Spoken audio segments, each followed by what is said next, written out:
ta'ala fi al-Quran al-Kareem, Allah says in the Holy Quran, وَالَّذِينَ إِذَا أَنفَقُوا وَلَمْ تُسْرِفُوا وَلَمْ تَقْتُرُوا وَكَانَ بَيْنَ ذَلِكَ قَوَّامًا. The Quran promotes the idea of living a life of moderation. The Quran is big on that. In the Sunnah, in the tradition of the Nabi Muhammad sallallahu alaihi wasallam, you'll always find this hadith about moderation. So living the life was in balance. And so we know that our life is in balance when our personal life, our physical, our mental, our economical, our social, all of these things are in balance. The tension is less, the anxiety is less, then we know we're living in moderation.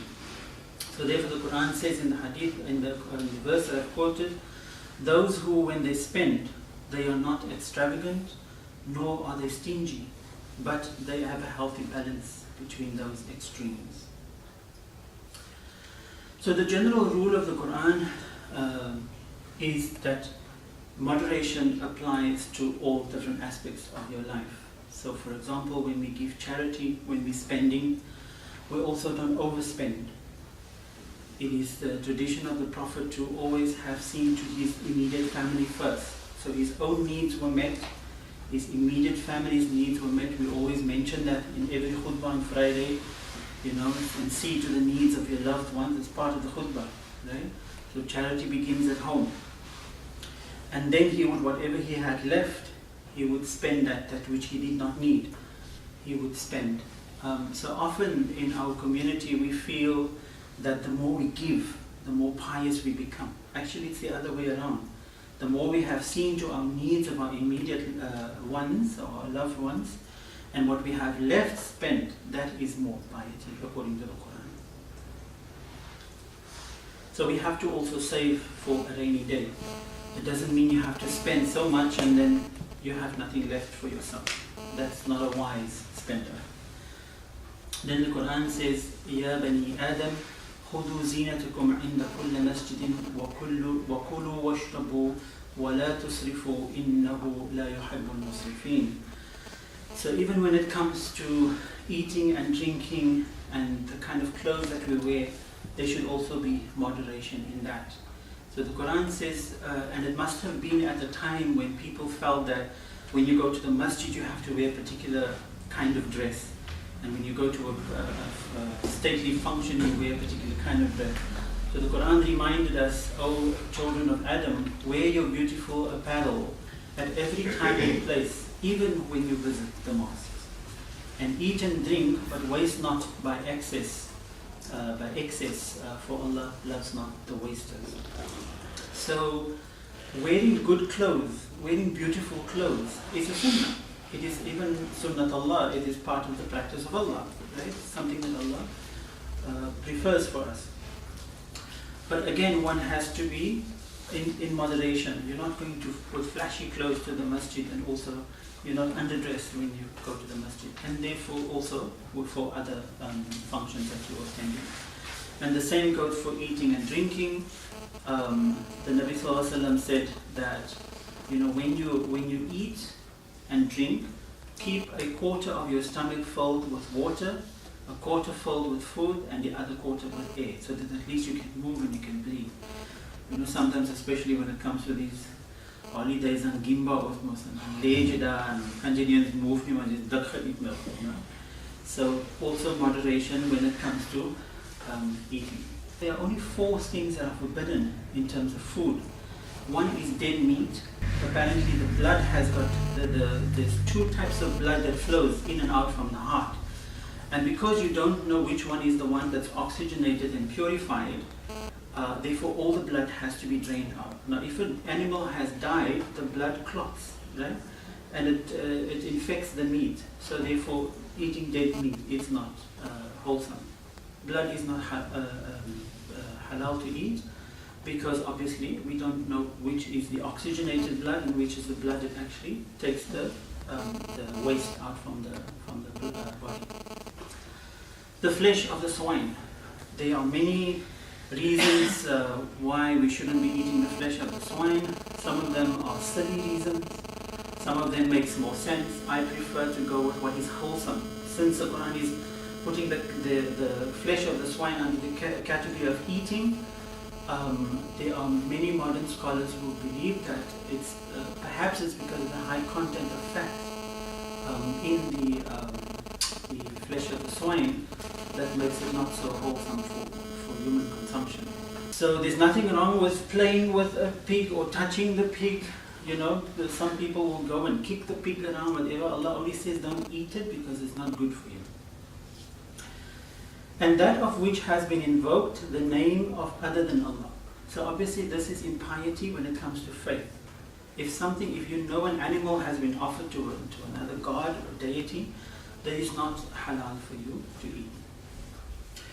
That which has been killed by strangling and by a violent blow. Scientifically, it's also proven that animals have stress, and that stress can settle in the meat. So when an animal dies in that way, the meat is also not wholesome. And it is the sunnah of the Nabi Sallallahu Alaihi Wasallam, when we do slaughter, the Nabi Sallallahu Alaihi Wasallam said that life is sacred, but Allah has given us permission to kill animals for the sake of eating. But when you kill it, you have to make sure that the knife is sharp, so that the animal doesn't feel that much pain. You have to ensure that the animal is not slaughtered in front of other animals, because animals have feelings, they can see. And also the least amount of stress should be there when the animal is being slaughtered. So other than that, the Quran allows us, as أُحِلَّ لَكُمْ طَعَامُ أَهْلِ الْكِتَابِ, that lawful to you is the food of the people of the book. Right? So rather not to offend your Christian family and friends, you eat. Right? You can just clearly tell them, I don't eat dead meat, I don't eat flesh of the swine, I don't eat the blood, and I don't eat anything that's been offered up to another god. Right? But rather not to offend, and there's many cases in the history of the Nabi Sallallahu Alaihi Wasallam where he has been invited by Jews and he ate there, he has been invited by Christians and he ate with them.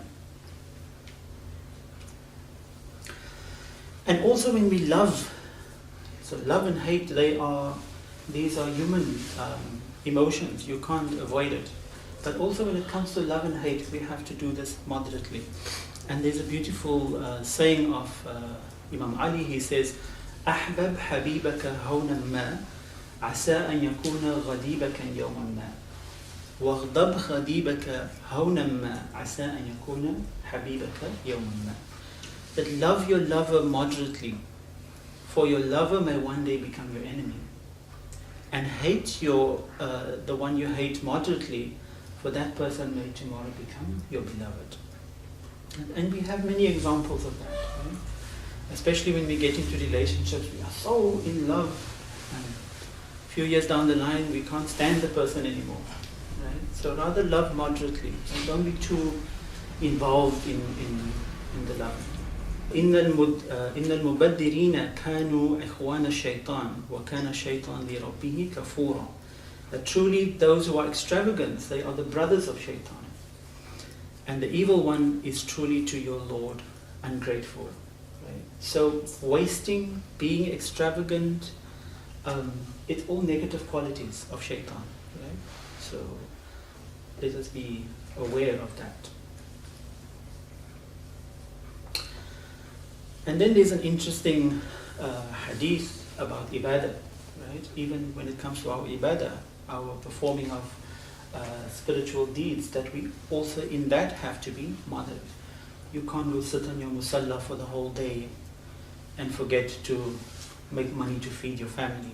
You can't go for 40 days in the path of Allah and then your family is hungry at home. That's not ibadah. Right? So even within your ibadah, you have to be moderate. So there were these three men in the time of the Prophet, and they asked the wife of the Prophet, Aisha radiallahu anha, about the piety of the Prophet. And when Aisha radiallahu anha told them, they said, no, but they feel that they should be more pious.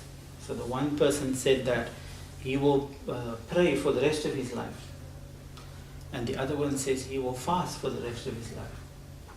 And then the other one says that I will give up marrying women. And so the Prophet came to hear about this, and the Prophet, when they came to the mosque, the Prophet said, are you the three men who said this? So they said yes. So the Prophet said, well, I have been vouched forgiveness from Allah and heaven, but yet I pray and I rest, I fast and I eat, and I also marry women. So just as an example to tell them, you don't have to be so extreme in your own faith. And then there's also hadith that says, خَيْرُ الْأُمُورِ أَوْسَطُهَا, the best path to take is the middle path. When it comes to making decisions about things, you don't know which way to go, choose the middle path. That is the sunnah of the Nabi Sallallahu Alaihi Wasallam and the sunnah of Allah. The Nabi Muhammad Sallallahu Alaihi Wasallam also said, they are losers, those who make religion strenuous. They endanger themselves who enforce tough practices in Islam, and they destroy themselves by being extreme. So we can see that Nabi Sallallahu Alaihi Wasallam was opposed to people going to extreme in their faith. بارك الله لي ولكم في القرآن الكريم ونفعنا إياكم بالآيات والذكر الحكيم إنه جواد ملك بر رب رؤوف رحيم. So ultimately the question of moderation is a question of justice, right? Personal justice and social justice. So if one does not live in moderation, there are consequences to not living in moderation on a personal level and on a social level. And so imagine a society in which people are wasting or extravagant,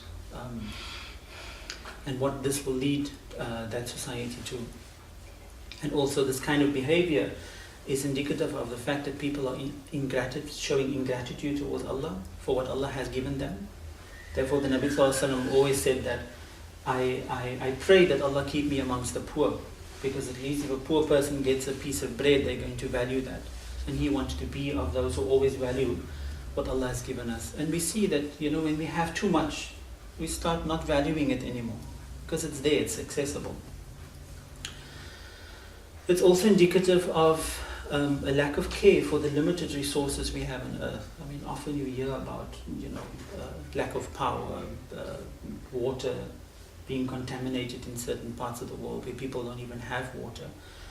And so it doesn't mean that, we have enough in South Africa that we can waste it. It's about being conscious about others that not having and appreciating that you have.